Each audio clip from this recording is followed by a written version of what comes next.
Assalamualaikum warahmatullahi wabarakatuh. Nama saya Amin Nurjana, NPM 17041001096. Jurusan S1 Perbankan Syariah, Fakultas Ekonomi dan Bisnis Islam, IAIN Metro Lampung. Di sini saya akan menjelaskan 3 materi, yaitu manajemen resiko Bank Umum Syariah, manajemen pendanaan Bank Umum Syariah, dan manajemen pembiayaan Bank Umum Syariah. Yang pertama-tama, mari kita bahas manajemen resiko bank syariah. Manajemen resiko adalah rangkaian prosedur 2 metodologi yang digunakan untuk mengidentifikasi, mengukur, memantau, dan mengandalkan resiko yang timbul dari kegiatan usaha bank. Selanjutnya, karakter manajemen risiko atau tahapan proses manajemen risiko. Yang pertama, itu identifikasi risiko. Dalam beroperasi ini ada beberapa proses transaksi pembayaran, proses manajemen, sumber daya manusia, teknologi, dan lingkungan eksternal. Yang kedua, penilaian risiko. Penilaian risiko ini hubungan antara probability dan impact. Dan yang ketiga, antisipasi risiko.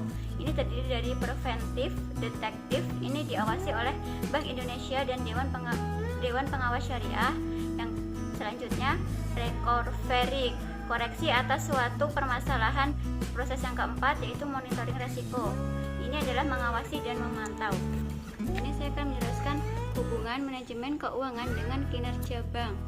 Ini nih hubungannya rasio keuangan dan kinerja bank. Yang pertama ada likuiditas. Nah, rasio ini digunakan untuk mengukur kemampuan perusahaan dalam membayar hutang kewajiban jangka pendek. Yang kedua, solvabilitas. Solvabilitas ini rasio yang digunakan untuk mengukur kemampuan perusahaan dalam melunasi kewajiban jangka pendek maupun jangka panjang. Yang ketiga, rasio profitabilitas, yaitu digunakan untuk kemampuan perusahaan dalam menghasilkan keuntungan perusahaan. Yang keempat, aktivitas, digunakan untuk mengukur keefisienan perusahaan secepat mungkin menghasilkan laba. Rasio likuiditas ini tadi terjadi karena kerugian yang merupakan akibat dari adanya kesenjangan antara sumber pendapatan pada umumnya berjangka pendek dan aktiva yang berjangka panjang.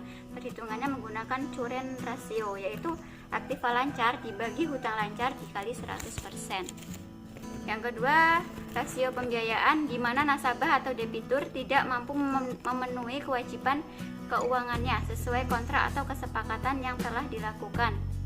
Selanjutnya, materi kedua yaitu manajemen pendanaan atau funding perbankan syariah. Yang pertama, manajemen sumber dana bank syariah. Jenis sumber dana bank. Sumber dana bank syariah dapat berasal dari bank itu sendiri, pihak pertama, berasal dari lembaga lain, pihak kedua, dan dari masyarakat luas, pihak ketiga. Yang pertama, dana pihak pertama, ini disebut juga modal inti, berasal dari pemilik dana atau para pemegang saham, baik pemegang saham pendiri maupun pemegang saham selanjutnya yang ikut dalam usaha bank tersebut. Jadi dana pihak pertama ini ada 4. Yang pertama, modal disetor. Modal disetor adalah sejumlah uang yang telah disetor yang berasal dari pemegang saham pada saat bank didirikan. Yang kedua, agio saham adalah selisih jumlah uang yang dibayarkan oleh pemegang saham baru dibandingkan dengan nominal saham. Yang ketiga, cadangan-cadangan, sebagian laba bank yang disisihkan dalam bentuk cadangan modal atau tidak dibagi. Dan yang keempat, laba ditahan, laba milik para pemegang saham yang diputuskan oleh mereka sendiri melalui rapat pemegang saham untuk tidak dibagikan sebagai dividen, tetapi kembali pada modal kerja bank. Yang kedua, dana pihak kedua, dana pinjaman yang berasal dari pihak luar yang memberikan pinjaman dana atau uang pada bank. Ini dana pihak kedua dibagi lagi jadi 4. Yang pertama, call money, yaitu pinjaman dari bank lain yang berupa pinjaman harian antar bank. Yang kedua, pinjaman antar bank. Yang ketiga, pinjaman dari lembaga keuangan bukan bank. Dan yang keempat, pinjaman dari bank sentral. Selanjutnya yang ketiga, dana pihak ketiga. Dana-dana yang dihimpun dari masyarakat merupakan dana terbesar yang paling diandalkan oleh bank. Yang pertama, tabungan. Tabungan adalah ini simpanan yang penarikannya yang memerlukan syarat-syarat tertentu. Yang kedua, giro. Giro ini penarikannya dapat setiap saat. Dan yang ketiga deposito. Deposito ini penarikannya hanya pada saat-saat tertentu atau berjangka waktu panjang dengan memenuhi syarat-syarat tertentu. Manajemen alokasi dana bank syariah, jenis dan pendekatan.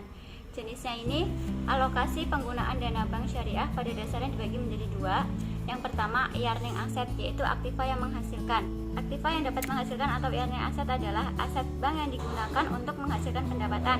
Aset ini disalurkan dalam bentuk investasi yang terdiri dari pembiayaan berdasarkan bagi hasil, pembiayaan berdasarkan prinsip penyertaan atau musyarakah, pembiayaan berdasarkan prinsip jual beli, dan pembiayaan berdasarkan prinsip sewa, dan surat-surat berharga syariah dan investasi lainnya.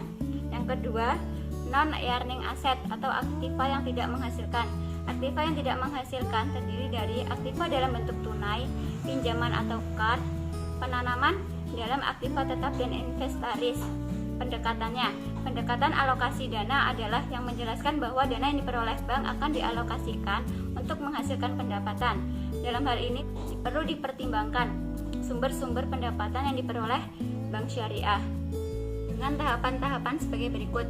Bank menetapkan jumlah relatif masing-masing dana simpanan yang berhak atas bagi hasil usaha bank menurut tipenya. Yang kedua, bank menetapkan jumlah pendapatan bagi hasil masing-masing tipe dengan cara mengalihkan persentase atau jumlah relatif dari masing-masing dana simpanan pada huruf A dengan jumlah pendapatan bank. Yang ketiga, bank mendapatkan posisi bagi hasil untuk masing-masing tipe dana simpanan dengan nisbah yang diperjanjikan. Yang keempat, bank harus menghitung jumlah relatif biaya operasional terhadap volume dana, kemudian mendistribusikan beban tersebut sesuai dengan porsi dana dari masing-masing tipe simpanan. Dan yang kelima, bank mendistribusikan bagi hasil untuk setiap pemegang rekening menurut tipe simpanannya sebanding dengan jumlah simpanannya. Materi yang ketiga atau yang terakhir adalah manajemen lending atau manajemen pembiayaan bank syariah. Penggolongan pembiayaan ini ada 3 akad beli, bagi hasil, dan sewa.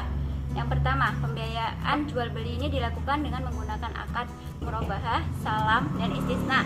Pembiayaan bagi hasil ini dilakukan dengan cara mudharabah dan musyarakah, dan pembiayaan sewa ini dilakukan dengan cara ijaroh dan ijaroh muntahiyah bitamlik. Pertama, akad jual beli. Akad jual beli ini ada 3. Yang pertama murabahah. Murabahah adalah perjanjian jual beli antara bank dengan nasabah, di mana diketahui harga pokok plus margin keuntungan di awal. Yang kedua istisna. Istisna adalah akad jual beli dalam bentuk pemesanan pembuatan barang tertentu dengan kriteria dan persyaratan tertentu yang disepakati antara pembeli dan penjual. Dan yang ketiga ada salam. Salam adalah akad jual beli barang pesanan dengan pengiriman di kemudian hari oleh penjual dan pelunasan dilakukan oleh pembeli pada saat akad disepakati sesuai syarat-syarat tertentu.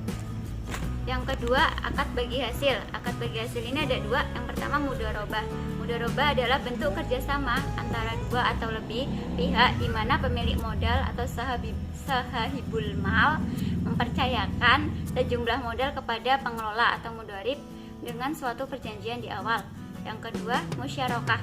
Musyarakah adalah kerjasama antara 2 pihak atau lebih untuk suatu usaha tertentu di mana masing-masing pihak memberikan kontribusi dana dengan ketentuan keuntungan dibagi berdasarkan kesepakatan. Yang ketiga, akad sewa.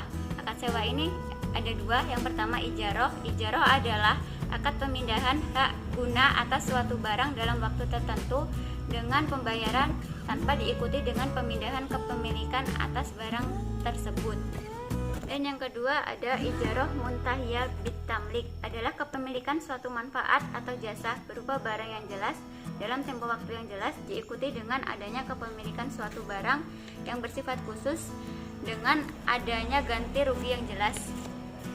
Selanjutnya akad lainnya. Akad lainnya ada wakalah. Wakalah itu adalah perwakilan. 2. Kafalah. Kafalah itu adalah jaminan, beban atau tanggungan yang diberikan penanggung kepada pihak ketiga untuk memenuhi kewajiban pihak kedua. Yang ketiga, qard. Qard itu adalah pinjaman yang wajib dikembalikan dengan jumlah yang sama pada waktu yang disepakati. Yang keempat, wadiah. Wadiah itu titipan. Yang kelima, hawalah. Hawalah itu pengalian penagihan hutang dari orang yang berhutang kepada orang yang menanggung hutang tersebut. Sekian materi yang saya sampaikan, kurang lebihnya saya mohon maaf. Saya akhiri. Assalamualaikum warahmatullahi wabarakatuh.